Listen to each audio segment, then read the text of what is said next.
Example 4.1.5.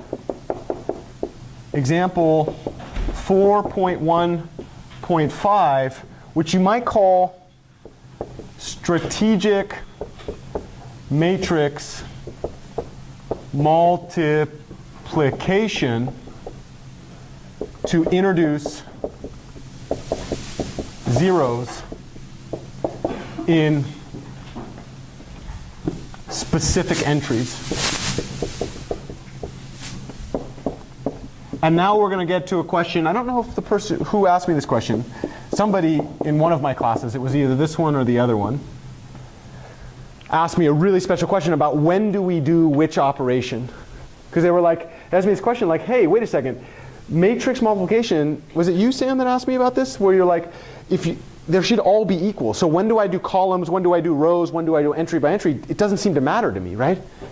And one of the things that I'm claiming is it matters big time because for us, as I'm going to train you, because sometimes we use multiplication to do very, very specific operations in one context, where in a different context we might not want to accomplish those operations. In this context, when we looked over here in Gibbons rotations, what was the claim that we were working at? Which of these things was passive and which was active? The left was passive and the right was active, because we were thinking about changing this and we wanted to fill in these entries and we had a known output.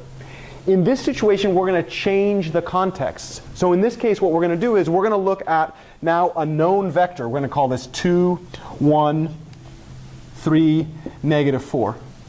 And my claim is, let's design a matrix. Perhaps we'll call it M. If I was too legit to quit, I would call it L2, such that L2 times the vector x will have sparsity structure that looks like this. And this now is when we get into matrix anatomy. Remember, these are not x's, they're times, right? Do you remember what we had, the 1 star times 0 notation? What did that mean? These can be both not, try again? Real numbers. They could be 0 or non-zero. Stars were for sure non-zero. But what's the claim here? They must be 0. How big was x? 4 by 1. How big was this vector? 4 by 1. Remember, these are not variables. They are just standing in for the idea that whatever we have in those spaces should be a real number. They can be 0 or non-zero. These ones, though, for sure are 0. If I have x as a 4 by 1 and this vector is supposed to be a 4 by 1, what would that tell you about L2? Must be a 4 by 4. Here we go. So we're going to construct a matrix, a 4 by 4 matrix, such that when we multiply by the vector 2, 1, -3, 4, we're going to get some vector out of that thing where the bottom 2 must be 0. Now this is where I would ask you, which of these is passive, which of these is just sitting there, which of them is active? This is the thing we're going to do work to, right? Oh, sorry. Oh, sorry about that. Yeah, I got ahead of myself there. You'll see why I did that in just a second. This is the one we're going to do work for, right? We weren't given the matrix in this case. We were given the vector, and now we want to construct a matrix to do work on this vector. So which of these things is doing active work, and which is just sitting around waiting to be hit? This thing is now active. This thing is now passive. The moment we think about this as active, if the thing on the left is active, we're going to chop it into rows. All right, so let's go ahead and chop this into rows, and let's construct the rows individually. Anybody see how to multiply this by a row? And maybe, I don't know, what's the easiest thing you can do to an entry? Not change it, right? How would you not change this entry?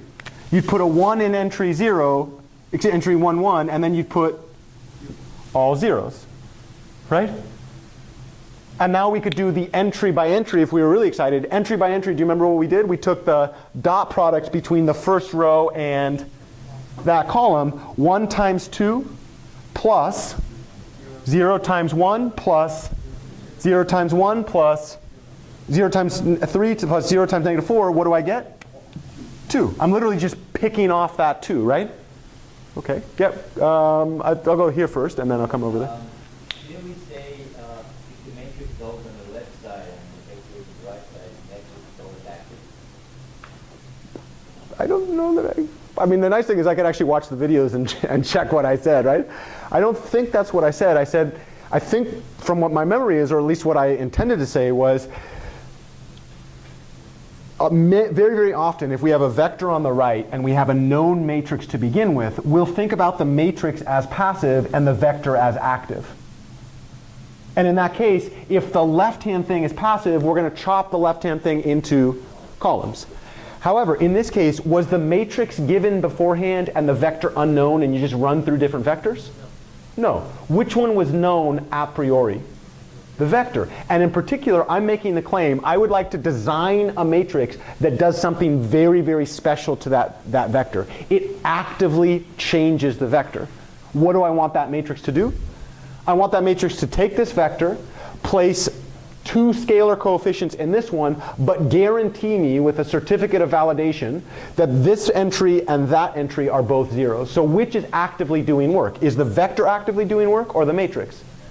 In this context then, I would like to say that the thing that's passive is the thing that's not doing anything. The thing that's active is the one that's actively changing the thing that we started with. In this case, we get to design our matrix. Did we have to choose the numbers 1, 0, 0, 0? No, we could have chosen 0, 0, 1, 0, in which case the 3 would have gone up there, right? Formally speaking, however, we will take the tact that in general, unless we have a very, very specific reason to change the entries, let's construct it row by row to maintain the the identical values in the rows previously until we get to the work that we want to get done. With that in mind, could you guess what the next row would be? Yeah, go ahead, Ryan. Well, it was just, isn't, when you construct it by rows, isn't it that when the passive one is on the left, then you chop the active? Sure. Sorry, when the active one is on the left, then you chop the passive one into rows? Sure. And so so now I'm taking linear combinations of these rows with these scalars. The funny thing is these rows are the least interesting rows ever to exist in life, right? But wouldn't that, if you think about it from the from the standpoint of row 2 multiplied by something in the matrix, wouldn't you do row 2 times the first column? Because you're still chopping, it's row 2, but what is row 2? Remember though, this is the one that's doing work, right? It's not that I'm taking this to get this by columns so that I can get this out. It's what I'm saying is I would like to use these entries to do work on themselves, and I'm going to do that row by row, right? This is subtle, and we'll get there. Once we get into lesson 11, you'll be like, oh, this is why he's doing that. Oh, right? Yeah, so okay, so what would that do? Well, if I do 0, 1, 0, 0, this is where you might say entry by entry. So if I looked at this entry, perhaps we call that entry B2. Do you remember what we said about B2? Well, it was going to be row 2 of the matrix L2 times the vector x. And in this case, what was row 2? 0, 1, 0, 0 times 2, 1, 3, negative 4. And is this a dot product? No, what is it? Huh? Huh? I want to do what my son does to me. Huh?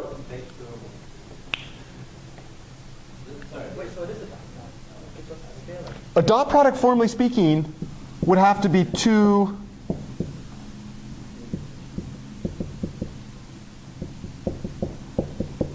I agree that the output is identical. I agree that the output of this dot product and the output of this matrix product, they're identical, right? But formally speaking, this is not a dot product from the way we define dot products. And some people would argue with me and say, well, this is just formality.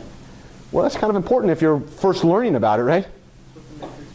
Yeah, this is a matrix vector multiplication. And it's actually the entry by entry construction of this thing because I'm actually doing it entry by entry. Or It's the row partition construction of the output vector where the linear combination of the rows is just the linear combination of those entry because each row is just a 1-by-1 vector, right?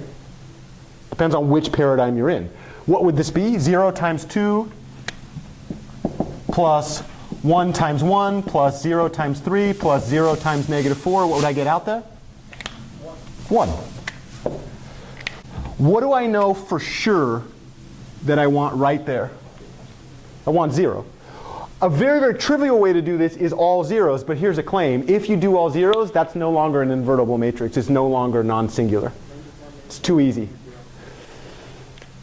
Well, let's go real slow here. I'm going to make a claim